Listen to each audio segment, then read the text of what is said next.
ആനിക്കാട് ഗ്രാമപഞ്ചായത്തിന്റെ അമരത്തേക്ക് എത്താനുള്ള തയ്യാറെടുപ്പിൽ അങ്കത്തട്ടിലുള്ളത് 13 വാർഡുകളിലായി 50 സ്ഥാനാർത്ഥികൾ. അവസാനവട്ട പ്രചാരണ പ്രവർത്തനങ്ങളിലാണ് മുന്നണി പ്രവർത്തകരും സ്ഥാനാർത്ഥികളും. വികസന നേട്ടങ്ങൾ ഉയർത്തിപ്പിടിച്ചാണ് ആനിക്കാട് ഗ്രാമപഞ്ചായത്തിൽ UDF പ്രചരണ രംഗത്തുള്ളത്. എന്നാൽ വികസന മുരടിപ്പാണ് LDFന്റെയും NDAയുടെയും പ്രചരണ വിഷയം.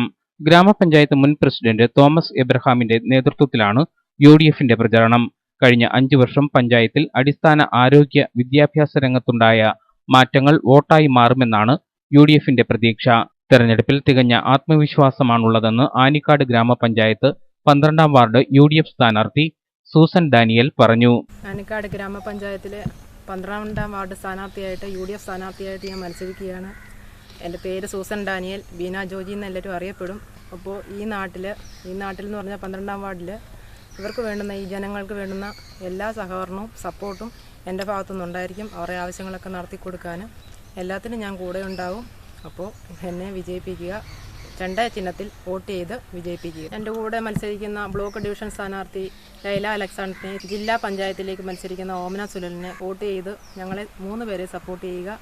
അതേസമയം സംസ്ഥാന സർക്കാർ നേട്ടങ്ങളും വികസന പദ്ധതികളും ഉയർത്തി പ്രചരണ പ്രവർത്തനങ്ങളിൽ MLAമാരായ രാജു എബ്രഹാമും മാത്യു ടി തോമസും LDFന് വേണ്ടി രംഗത്തുണ്ട്.